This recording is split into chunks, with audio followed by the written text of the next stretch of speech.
Hello, everyone. This is Rick, and welcome to Astral Club. This episode is the Akashic Records. Before I get started, just want to mention if you'd like to support our work here at Astral Club, you can join us as a supporter on Patreon. You get non commercial advanced videos on Sunday. And you can talk back and forth with me, ask questions, offer comments, suggestions, and we can, have a little fun. If you're interested, there will be a link in the description. Next up, private lessons. If you'd like to learn to astral project, I'm offering private lessons. It's been a lot of fun so far. I've met extraordinary people, and the 3 hours just whizzes by. We talk about a wide variety of things: astral projection techniques, removing blocks and fears, learning various techniques to use. There's a custom guided meditation, and an easy way to start projecting as you fall asleep each night. We're all very busy, so I don't believe in programs that force you to spend hours every day. I like ones that you can use, kind of multitasking. You have to fall asleep anyway, so why not use this method and kind of kill two birds with one stone? There will be an email in the description where you can contact me for more information. The Akashic Records. Whenever I have a video and I discuss some sort of a problem or situation that I have experienced, many times someone will bring up, why don't you just go to the Akashic Records? Why don't you consult the Akashic Records? The Akashic Records has become, I think, through some misunderstanding of what they really can do, it's become this deus ex machina, this solution to all possible problems. And unfortunately, it just doesn't work like that. Currently, the records is off limits to anyone actively involved in the current council conflict. So I am unable to access the records at any rate. However, I think it's important to really get into what they are, how do you reach them, and what they can really provide. I'm going to use my experience, and I'm also going to rely heavily on one of my favorite astral encyclopedias, which is Astral Dynamics by Robert Bruce. I'm going to read some passages from his book, and then I'm going to help to interpret them and use some of my experience to hopefully back it up a little bit and perhaps explain something that is a little bit cloudy. At any rate, he begins with, he believes that the Akashic Records are part of a medium that permeates all dimensions, on all levels, and has many different aspects. They're a permanent record of every thought, perception, and event that has occurred, kind of like a hugely, infinitely detailed history book where past events can be accessed, viewed, and even experienced firsthand. If you recall from the video where I accessed the Akashic Records, I was able to actually be in that seedy motel room where the assassination of President Kennedy was plotted. So it wasn't like I was reading some book or watching a movie. I was there. So it has that kind of capability. The Akashic Records can be accessed and experienced within the astral planes during out of the body experiences, astral projections, or with clairvoyance, remote viewing, and other psychic abilities. I've always accessed it with astral projection, but there are those who have the ability to use clairvoyance, which is sending your mind elsewhere, or a portion of your mind elsewhere, in this case, the Akashic Records, allowing you to see what's going on in that particular area. Remote viewing is, as far as I'm concerned, very close to clairvoyance. It's just a more modern term, more or less. Now, the next bit is extremely important. The Akashic Records also contain probability energies that are records of the future. Probability energies stem from and are generated by past, present events, actions, and thoughts. These energies can be tuned into and read, visually or otherwise, in many different ways, both in and out of the astral plane. But the astral records are far more accessible as a searchable type of record structure for which the astral planes, where they can be searched, viewed, and experienced firsthand, even by unskilled projectors. Now, what the important bit about what he's talking about here is the future is a series of probabilities. And these probabilities are constantly in flux. And the amount of energy that they currently have is roughly equivalent to their current probability. Imagine a tree with many branches. Some branches are thicker than others. Those thicker branches, based on the current thoughts, energies, actions that are happening in your particular dimension, have a larger degree of probability than the thinner ones.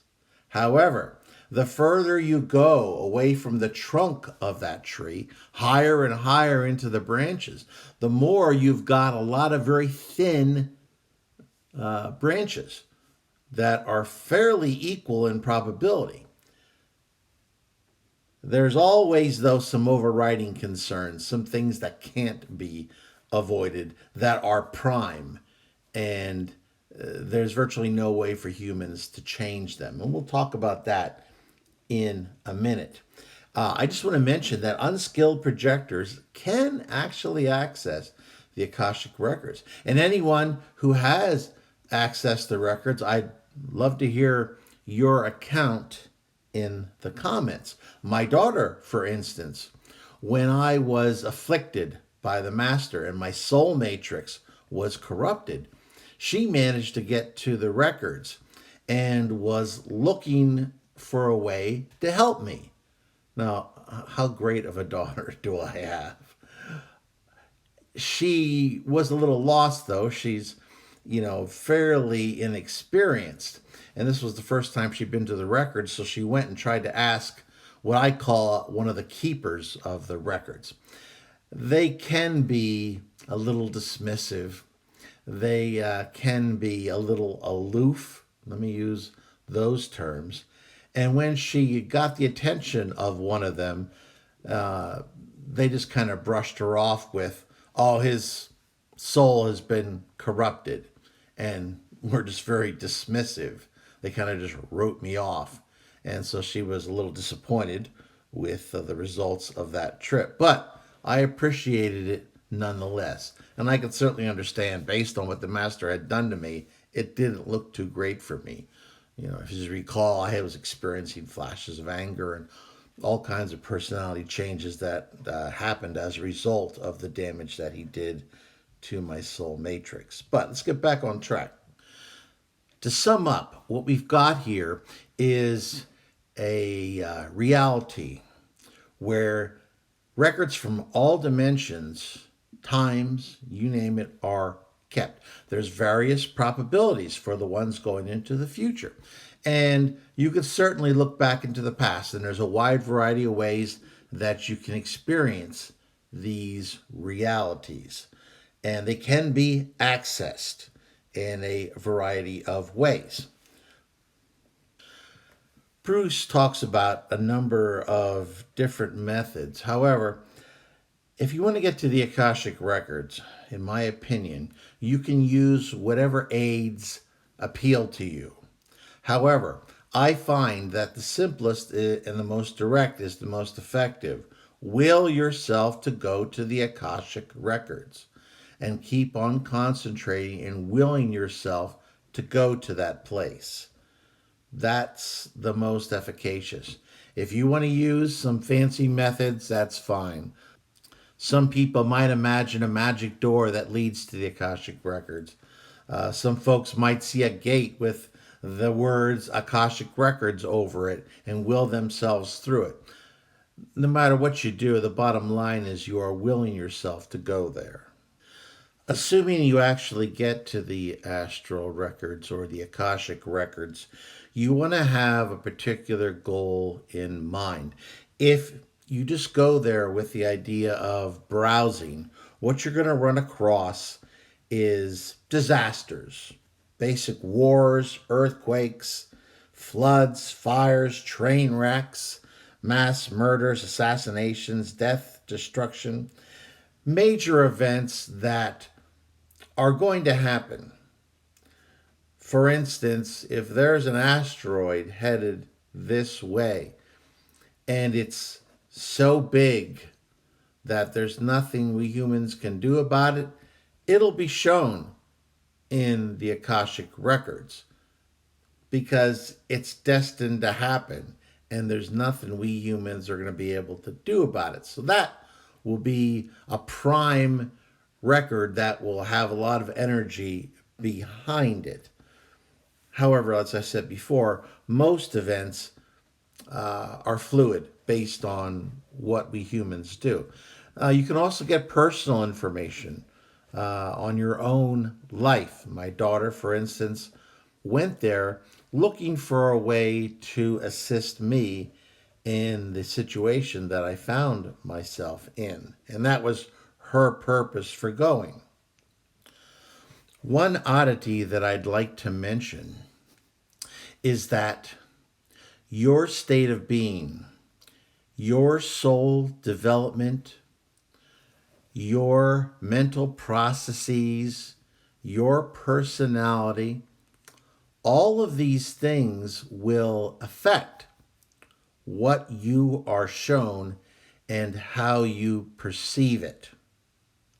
So, an individual with a lesser developed soul matrix might find information that is in a more simplified form, in a more general form, whereas a much more developed entity is going to get a lot more detail and a lot more sophistication in response to their questions. I guess it's like going to a library. You can go to the adult section or you can go to the children's section. Based on your level of development is going to dramatically affect the quality and base level of information that you receive. Now, no one's trying to actively be deceptive in the Akashic Records. However, it's designed to feed people the information that they need based on their level of understanding. Just like there's no point in throwing a quantum physics textbook at an average 6-year-old because they can't understand it. So what you're going to find is going to be very reliant on your level of understanding. One of the ways that I used the Akashic Records in the past, I wanted to go there and try to get an idea as to my karmic lessons, what I had learned, where I failed, what I was here to do this time. And there was pluses and minuses in everything that I saw. Of course, it was all being screened through my present soul level and my personality.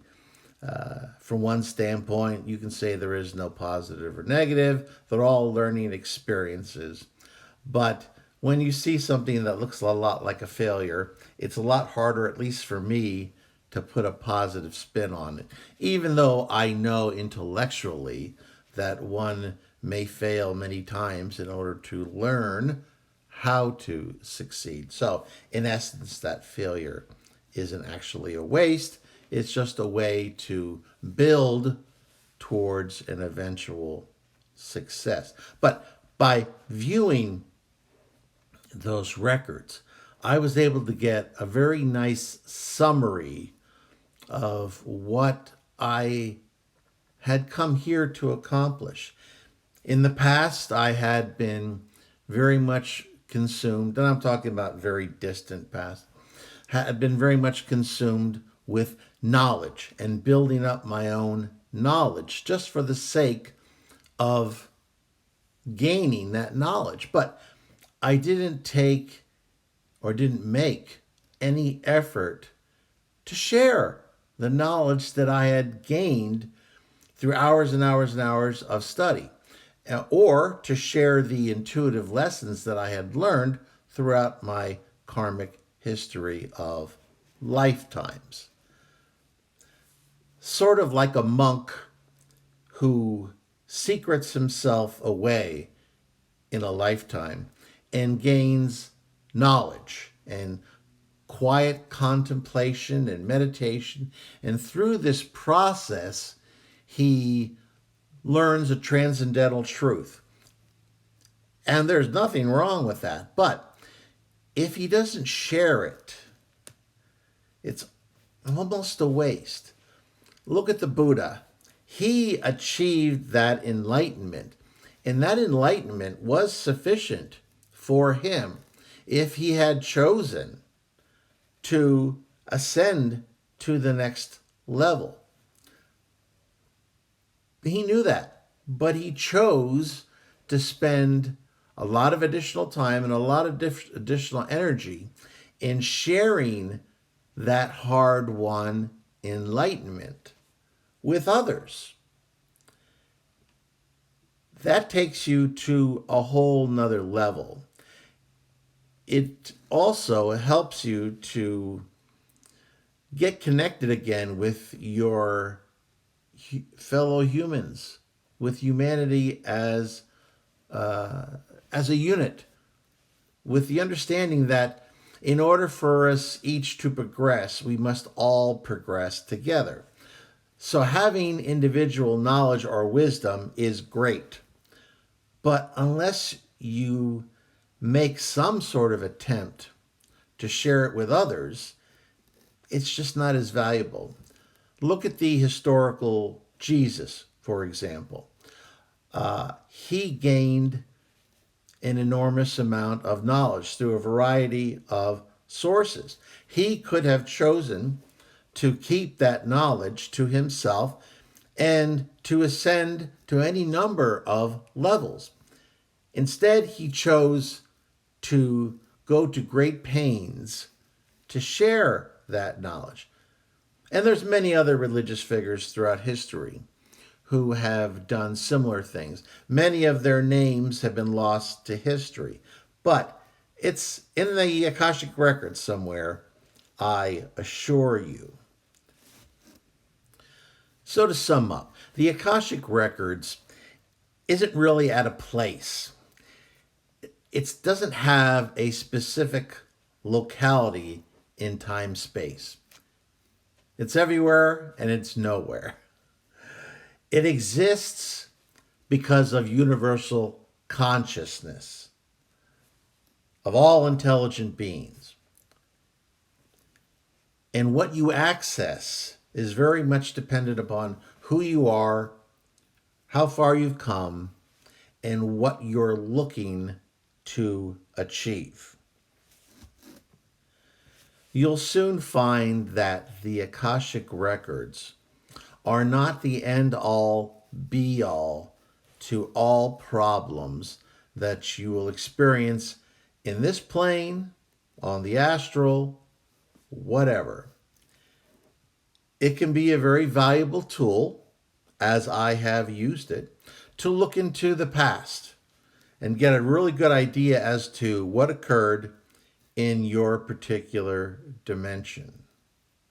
However, as a crystal ball into the future, other than those few major events that are destined to happen, that humanity cannot prevent in any way, shape, or form, it's very difficult to sort out from the virtually infinite number of probabilities, especially as you go further and further into the future, trying to sort out which is the future that your dimension is going to jointly decide upon making real. So, and you can certainly find out a lot about yourself and your mission and what you've accomplished.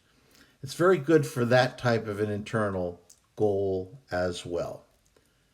But it's not the ultimate solution to every single problem that you're going to encounter here on the physical, and certainly not in the astral or any other planes. Well, that is the Akashic Records.